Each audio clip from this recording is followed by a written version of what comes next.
Usa maayong buntag sa tanan. Karon ang gitawag nato nga the Feast of the Holy Trinity or Trinity Sunday o karon usab nga Domingo, mausab atong gitawag nga Father's Day. So igna ang mga amahan nga naa diri karon. Happy Father's Day. Happy Father's Day, no? Mga amahan diya sa pamilya, amahan sa pagtuo, no? O sa tanan nga mga nagpakaamahan niini nga kalibutan. Happy Father's Day, no? Kanatong tanan. So, let's focus on the feast nga atong gi-celebrar karon, which is the Feast of the Trinity. O ang atong tema is gitawag kita sa pagsimba sa balaang Trinidad isip usa hangtod sa kaangturan. We are called to worship the Holy Trinity forever as one. Okay? Ang Trinity, we celebrate this feast in honor of the Blessed Trinity nga mao ang Amahan, ang Anak ug ang Espiritu Santo. Kung atong tan-awon sa Biblia, wala gyud kay makita nga pulong nga nagsulti nga og Trinity. Walay word diya sa Biblia nga Trinity. No? Gawas lang ni Trinity nga Losada, no? Kay Trinity gito siya. No? Pero diya sa Biblia wala kay makita nga word nga Trinity, Trinidad, wala. Okay? In fact, ang pulong nga Trinity gikan ni sa Latin nga pinulungan nga Trinitas, nga buot pasabot tulo. Okay? Three. Kay again, mo man gitawag nga Trinity, tulo. Kay kung duha ra, unsay tawag na Tunity. Oh. Kung upat, Fournity na siya. Kay three raman, so Trinity gina siya. Okay? I hope dili pa mo ingana ka maas para dili makasabot sa joke ba. In fact, it was Tertullian nga maoy one of the early Christian writers nga maoy unang nigamit o pinakaunang nigamit sa pulong nga Trinity. Okay? Aron nga ihulagway ang relasyon sa Amahan, sa Anak ug sa Espiritu Santo. Okay? Pero kung mutan-aw pud ta sa Biblia, bisan wala to oy pulong nga Trinity diha, pero daghan ng mga scriptural references kung asa nga nag-mention kini or naghisgot kini bahin sa Trinidad or sa Dios Amahan, Anak ug sa Espiritu Santo. Okay? Diya sa Mateo 28:19 in Matthew 28 verse 19, si Kristo, Ginoong Kristo mismo nagsulti, niingon siya, tungod niini sa inyong pagpanlakaw, himua nga akong mga tinun-an ang tanang katawhan sa tibuok kalibutan, bunyagi sila sa ngalan sa Amahan, Anak ug Espiritu Santo. Okay? Mao kana ang gitawag nga the baptismal formula. Okay? Panahon sa bunyag inyo nang madungog nga mga kana nga formula nga moingon ang pari nga ako kang gibunyagan sa ngalan sa Amahan, Anak ug Espiritu Santo. Okay? The Trinitarian formula for baptism.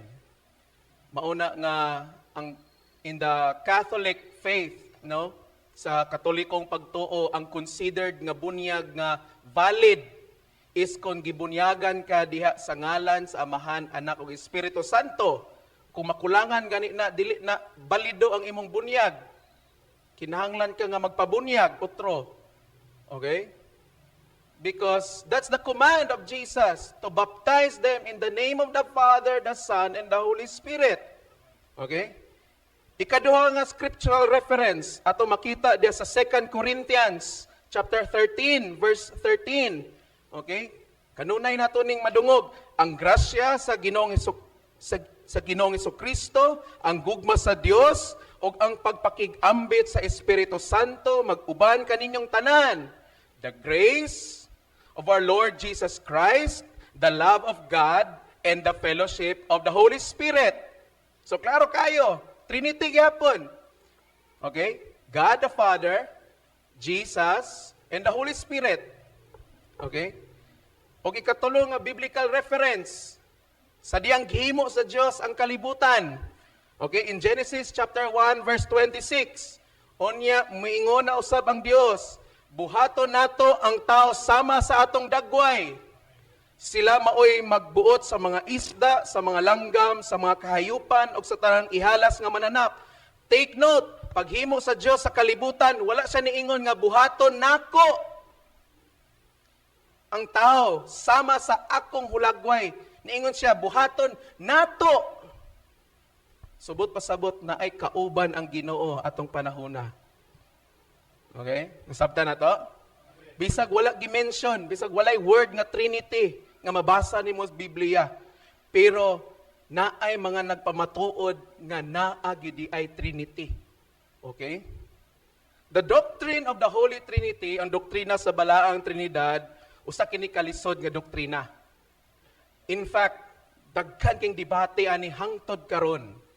Ilabi na sa uban nga mga pagtuo og mga pagtulunan. Kay unsaon gyud kuno pagdawat nga usa ra man kaha ang Ginoo pero nganong nahimo man ang tulo? Okay? Ang mathematical equation dinhi sa kalibutan ug sa gingharian sa Ginoo lahi. Okay? Dili pwede ang atong mathematics dinhi nga atong nahibaluan, dili ni pwede dito sa gingharian sa Ginoo. Kay kung diri sa kalibutan ang 1 plus 1 plus 1 equals pila man? 3. Pero sa gingharian sa Ginoo, ilabi na sa Trinidad, sa Holy Trinity, 1 plus 1 plus 1 equals 1. Unsaon na nato pagsabot. Lisod ni nga pagtulon ani. Okay? I remember the story of Saint Augustine sa iyahang sulat nga ginganlag Confessions. Nga one day daw sa diyang nagbaklay siya diya sa baybay, naada siya nakita nga bata nga nagkalot-kalot dito sa balas. Okay? Og iyang gipangutana ang bata nga dong unsa may imong gihimo diya dong. Okay? Ako lang nagdong, hawal ko siya nagdong, pero ambot lang sa tawag. Basta mo na to. Sa may imong gihimo diha, ingon siya nga, gusto nako ibalhin ang tibuok dagat diri sa bangag nga akong gikalot. Ingon ang bata. Ingon dayon siya nga, ingon si Saint Augustine nga, imposible man na nimo mahimo, nga ibalhin nimo ang dagat diha sa imong gamay nga bangag nga imong gikalot. Og niingon dayon ang bata sa iya, maupod na ang imong gihuna-huna karon. Imposible pod nimo nga mabalhin nimo sa imong gamay nga utok ang mahitungod sa balaang Trinidad.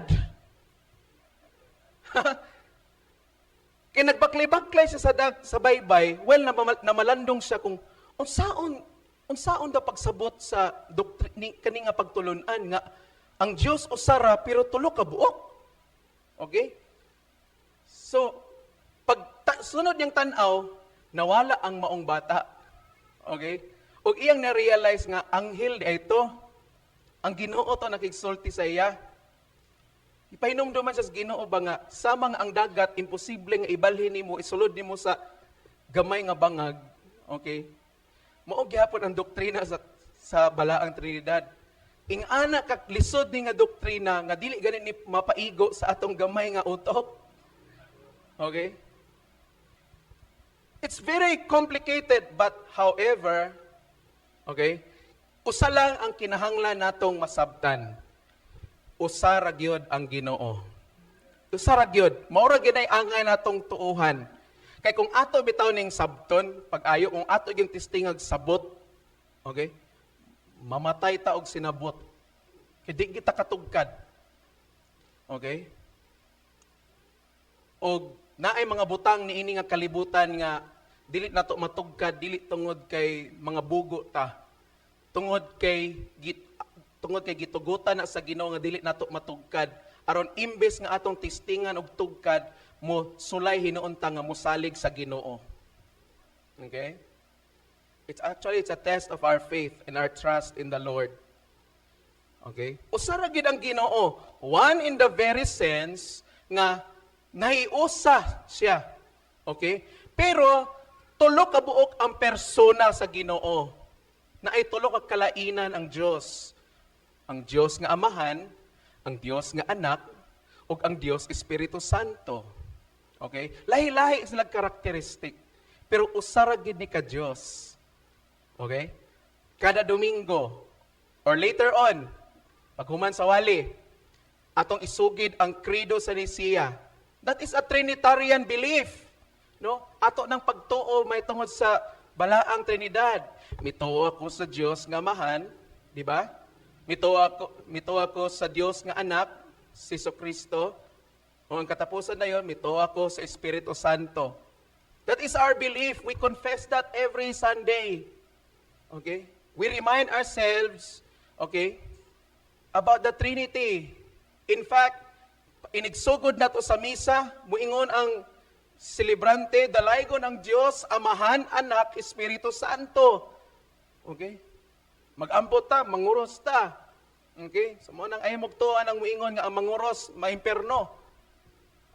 Kaya dili makapa-imperno ang cross. Ang cross mo ay nagluwas kanato gikan sa imperno. Gikan sa kalaglagan. Okay? Turn with me to Deuteronomy chapter 6 verse 4. Okay? Deuteronomio kapitulo 6 bersikulo 4. Nag-ingon si Moises sa taga-Israel, "Pamati o Israel, ang Ginoo nga atong Dios, usara ka Ginoo." Klaro kaayo panahon pa lang ni Moises, ningon si Moises, usara ang Ginoo. Okay? Walay daghang Ginoo. Usara gyud. But what really makes the Holy Trinity unique is that it's the image of perfect unity. Okay? Ang nakapasahi sa balaang Trinidad, tungod kay ang balaang Trinidad, mao kini ang hulagway sa hingpit nga pagkahiusa. The image of perfect unity. In fact, diya sa ato mga lingkuranan, diya sa kilid, no? On the left side, right diri sa akong pananaw, naa diya ang symbol sa Trinity. Okay? Nagkahiusa sila, wala sila nakigsumpaki sa matag usa. Wala nag-iniluga sila. Okay? Nga, oy, ako na say magpakaamahan karon na, ikaw na say anak. Anak ba? Parang swap-swap ba? Sab-sab. No? O, ikaw na pod. Ikaw, Jesus, manaman ka. O, anak naman ka. Ikaw na sa Espiritu Santo. Ano, Holy Spirit, ikaw na sa amahan karon. Wala sila na. Okay, klaro kay na, no? That the Father is not the Son is not the Holy Spirit. Mao gyapon, the Holy Spirit is not the Father, okay? The Father is not the Holy Spirit, okay? The Holy Spirit is not the Son. Ana na siya. But according to the Catechism of the Catholic Church or the CCC, okay, in particular the sa CCC 2205, the Christian family is a communion of persons, a sign and image of the communion of the Father and the Son in the Holy Spirit. Matod pa sa katekismo sa Katolikong simbahan, no, ang Kristohanong pamilya kuno mao kuno ni ang panagtapok sa mga tao, okay? Usa ka timaan sa pagkahiusa sa Amahan, sa Anak ug sa Espiritu Santo. So naa di ay hulagway sa Trinity ay dinhi sa kalibutan, naa unsa man na ang pamilya. Okay? Ang pamilya maoy hulagway sa Holy Trinity kanang pagkahiusa. Mao na mga igsuon, ang atong tagsa-tagsa ka mga pamilya should be a reflection of the Holy Trinity. Ilabi na diha sa pagkahiusa. Okay? Kung ang imong pamilya gani nagkawatak-watak, nagkabahin-bahin, dili na mo imahi, dili na mo hulagway sa pagkahiusa sa Trinity. Mauna nga niingon ang Ginoo no nga ang asawa dili gyud angayan magbulag, di gyud angayan mabulag. Okay? Gawas lang kung gahi gid ang atong ulo, mao nang mabungkag. Kay ngano man ang pattern sa Ginoo ana sama sa pattern niya with the Son and the Holy Spirit nagkahiusa. Okay? Kung magunahuna ta sa usa ka pamilya, okay? Atong maunahunaan nga adunay amahan, adunay inahan, adunay anak. Okay? Ang amahan, ang inahan ug ang anak Lahi-lahi na sila og mga kinaiya. Okay? Lahi ang amahan, lahi ang inahan, lahi po ang anak. Pero, parihas sila og description. Unsa may description nila? Family. Family. Pamilya sila. Ang tawag nilang tulo, pamilya. Okay? Bisan nagkalain-lain sila. Okay? Maugihapon ang balaang Trinidad. Bisan nagkalain-lain sila, pero ang tawag, Diyos. Sabtan? Diyos. Diyos na siya. So, dili ta pwede moingon nga tulo na kabuok Ginoo. May na lang ning tulo kaysa usara, kay may ning dagan backup plan. No? Kung sakyanan pa na, may ning naa spare tire, kaya kaso maplatan, na ikapuli. Dili ingana ang Trinity, usara. Okay? Mauna nga, the Holy Trinity is the perfect model of what a family should be. Okay? Composed of different persons and characteristics, but shares the same love. Again, the family is the image of the Trinity. Nagkalain-lain, pero nahiusa, dili lang isip pamilya, apan nahiusa tungod kay pareha sila og gugma sa usag-usa. Ang simbahan pod, kinahanglan nga mahimong hulagway sa balaang Trinidad. Okay? Ang simbahan ba? Dapat hulagway po ta sa balaang Trinidad. A communion of imperfect people coming from different backgrounds but sharing the same love and passion for God. Okay? Usa kita ka simbahan nga puro ang mga nanimba dinhi, puro mga dili hingpit nga mga tao, dili mga perpekto nga mga tao. Puro mga makasasala nga mga tao. Agree mo na? Kung di mo agree na, dili ni parang simbahan para sa imo. No? Okay. Natoy na share si Ate Intay sa ako ba nga. Pilapil, ingon siya sa na ako na siya kaila bitaw nga nang mangita lagi ka ng perpekto nga simbahan. Kuno ka ng simbahan kuno ba nga pag ingon kuno nga pag kung muapil siya anak nga simbahan, ang kung himalikas ka kaniadto, dapat dili ka na mamalikas. Kung palahubog ka kaayo, dili ka na magpalahubog, di ka na manigarilyo, napatay. Mata mangitaan ang simbahan ka ha. Nga mismo gani ang Santo Papa karon gani sa Romano Katoliko, napa man gani picture nga nag-inom og San Miguel Pilsen. Santo Papa gay na ha. patay na ni kung mangita kung ingana pud ang atong pangunahuna ba nga mangita tag simbahan nga muhaom sa atong standard na ikaw na lay mag-Diyos pagtukod og simbahan nimo. Gusto man nimo og ingana. Mana ang simbahan puno ni sa mga tao nga dili mga perpekto. Kaya again, sa giingon ni Father Azul last Sunday during the Feast of Pentecost, the church is a hospital. Hospital, okay? Alang kanato nga mga makasasala o mga samaran, nasama na atong kalag tungod sa atong pagpakasala. O nakinahanglan kita sa makagagahong nga mutambal nato nga mao ang Dios. Nga makaayo dili lang sa atong mga sakit, but can even heal our wounded souls. Okay? Nakinahanglan ta sa Dios ni ana. Ug mao na nga simbahan dapat modelo pud ni sa pagkahiusa, dili sa pagkabahin-bahin. Okay? That's why the church will always discourage nga naay mga pagkabahin-bahin may tabo dinhi sulod sa simbahan. Okay? Ug ato lang nang mapugnan kun mismo diya sa atong tagsa-tagsak ka mga pamilya nahiusa ta. Okay? Magsugod na ang paghiusa diya sa atong balay. Okay? And then we come together in the church as one big family to worship God. Okay? And let us not cause division. Dili ta maghasik ng lagim dire, ha? Kita'y mahimong rason, mahimong kapandulan sa atong mga kaigsuunan. Nga dili na sila musimba, nga dili na sila muila sa Dios. Okay? Let us not be a burden sa atong mga kaigsuunan. Dili ta mahimong kabugaton kanila, but rather let us become a blessing to them. Mahimo tang panalangin kanila. And we show that when we are united, kung nagkahiusa kita, no matter how complicated, we all should follow the example of the Holy Trinity. Bisag lisod kay sabton ang balaang Trinidad, pero angay natong sundon ang ihemplo nga gipakita sa balaang Trinidad. Okay? True unity can be achieved when different people come together as one to worship God. Ang tinuod nga pagkahiusa, ato lang nang makabot, okay? Kung kita nga katawhan, nagkalain-lain nga katawhan, to be exact, muani kita isip usa ug magsimba sa Dios. Okay?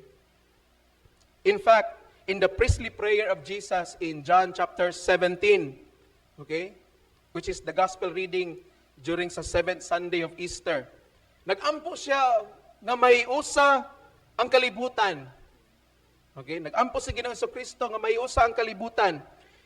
Nag-ampo siya nga ang kalibutan may usa sama nga siya nahiusa sa Amahan. Di ba? Juan 10:30, ingon si Kristo, ako ug akong Amahan usara. Okay? So that was the heart of Jesus. Ang kalibutan would achieve the same unity. Pero ang saon man na, Father, nga, gubot pamangyapon ang kalibutan. Ang saan na ito pag-achieve sa maong pagkahiusa, gubot man. Okay? Bisa gani sa pamilya, di man gani magkasinabot usahay. No? Kaya usahay, ang amahan maghimo sa desisyon. Usahay, ang inahan rapod. Ang mga anak sana magbut-buot. Ang ubang pamilya, magsigiya lang pong desisyon. Bahala mo diha. Asa man ang panag-iusa, anak? Okay? Muna atong pangayoon sa Ginoo nga mag-ampo ta sa Dios nga we will really come to Him as one. Okay? Mo bitaw nga sa panahon sa kasal, ang duha dili na duha, usa na lang na. Okay? Duha lang na sa tan-awon physically. Okay? Pero sa mata sa Dios, kanang tao nga gikasal, especially kanang sacramental marriage sa simbahan, usara na. So, mauna nga kung bisan pagsala sa bana, sala sa asawa, sala na nilang duha. Usara man na sila. Nabitay isa ka pare, nagwali bitaw, niingon siya nga, kamo mga banag asawa, kung nagminyo na manggali mo, unya ka ng inyong kwarta ninyo, mag-iya-iya lang gihapon mo, may pagwa na lang mo nagminyo. Kaya unsa man kunay kapuslanan ko, no? Nahimo makang usa, pero nagsig-iyag itiim, nagsig-iya og kwarta. Si iya tinagwa og kwarta ba nga, ako ni imo na, ay panglabot ni sa ako. No? Asa daw ang unity? Asa ang pagkahiusa nato, anak? Nangatawa ni naglain-lain og kwarta nila, oh.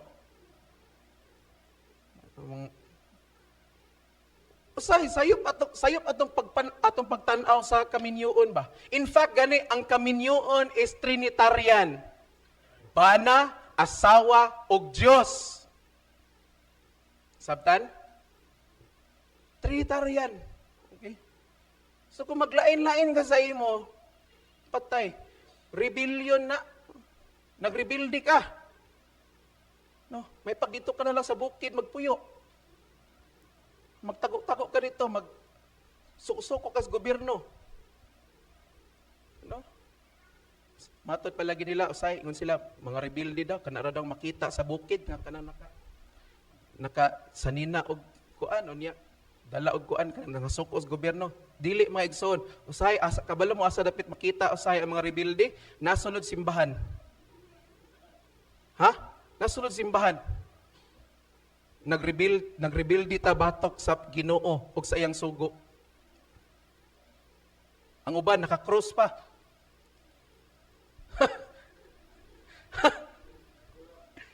Naka-cross pa, naka-collar pa.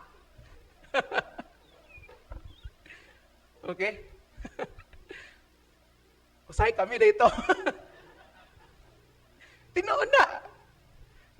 Bila na ito rebuilding, ano, NPA, kuan, nagipanggukod sa gobyerno, dili. Say, rebuilding na sunod simbahan. Mga Kristohanon, may una nga ni rebuilding, batok sa Ginoo. Okay? Man ako yung ganina nga, dili ta mag-cause og kanang pagkabahin-bahin sa simbahan. Dili kitay mahimong tinubdan nga tungod sa ato nga tagkatibulaag ta. No? Nangapukan ta. No? Tungod kay dili na makapahimaya sa Ginoo kay wala na mag-reflect sa iyang kinaiya. Wala na mag-reflect sa Holy Trinity. Okay? Mao na nga dapat ang atong tinguha karon nga kabuntagon nga mahiusa tang tanan sama nga si Kristo ug ang Espiritu Santo nahiusa sa Amahan. Mao na atong tinguha that we will all be one. Okay? Now before I end, tungod kay today is Trinity Sunday. We always invoke the Trinity, as I said earlier, especially kanang mag-ampo ta. Okay? Let me remind everyone, and I want you to follow this, okay? We make the sign of the cross, di ba? Kung mag-ampo ta. Kasi dilig panguros ninyo dire. Kasi napay na ulit manguros dire, ha? Sasabay niyong panguros dahi pabali, anak. Anak. Ato nang klarohon, ha? Ato nang klarohon, naabay dili ga panguros dire. Magkaro ta kay murag kung di ka manguros murag agoy, murag rebuilding lagi ka gyud. Kay kami manguros ba ikaw? Napusilon ka na mo ron. Pusilon ka na mo sa pulos, Ginoo ba? Okay? So, every time we make the sign of the cross, timanin yun eh. This is very important. When we make the sign of the cross, how to properly make the sign of the cross. Okay? Ibutang ninyo yung todlo, anak. Okay? Anak na siya. Naani meaning. Dili ni ingon ka na magkinamot bitaw magkaon, ana dili na sabot ang ana ha. Naani meaning. Kaning unang tulo nga tudlo nagrepresentar kini sa Dios nga Amahan, Anak ug Espiritu Santo. Nganong idikit man na sila kay dili na sila mabulag. Naiusa na sila. Okay, now unsa may pulos aning duha nato ka tudlo nga nabilin? Mao ni ang meaning ani is ang duha ka kinaiya sa Dios nga ang Dios tao ug ang Dios Dios. The two natures of God, that God is man and God is divine. Okay? So mao nang anak na siya ang porma ha. Dili nang nami uban mangoros gud nga. Unsa ka man? Mura ka man nag-uwil-uwil imong kamot. Si anak nang uban kay lama-lama ra pod. Asa man na pastilan? Asa man nagikan ng imong kuan? Asa ka mang kulto ni butho? Okay? So balik ta. We make the sign of the cross like that, okay? Ana gyud. Okay, kamo ko na bi awat bi. Awat ana. Ana mo tanan. Okay? And then ang una, maingon nita, musulti kita ha. Ato ging isulti sa ngalan sa Amahan, agtang dili sa ulo, dili na imong lumaw nimo. Agtang yun, sa ngalan sa Amahan, dugan dayon tunga, og sa Anak, og sa Espiritu Santo. Amen. Ana ra, wala na'y ana, wala na puy ana, wala puy ana, wala puy ana. Klarohon na to. Kay dagan agbuot-buot. No? Di po mo na mo ma-blame, kay kulang lang sa gamay ang katekismo. No? Pero makorek na to na. Kaya timing kay we are celebrating Trinity Sunday, no? And then pinaka-importante is every time mo make the sign of the cross at isulti ang ngalan sa balaang Trinidad. Kay naay gahom sa pagsulti. Kay ang atong pagsulti nga kanang moingon ta sa ngalan sa Amahan ug sa Anak ug sa Espiritu Santo atong gi-acknowledge ang ilang presensya sa atong kaugalingon. Okay? Sabtan? So, ayaw pagpakahilom nga, ana lang ka. Namin uban nga manguros, pero ana lang. You say it loudly. You profess it. Isulti, isugid yun na ayaw kaulaw. Gawas kung naulaw ka sa Diyos. Ha? But you say it okay, with a loud voice. You say it in the name of the Father, the Son, and the Holy Spirit. Amen. Anara. Sabtan? palihog manindog.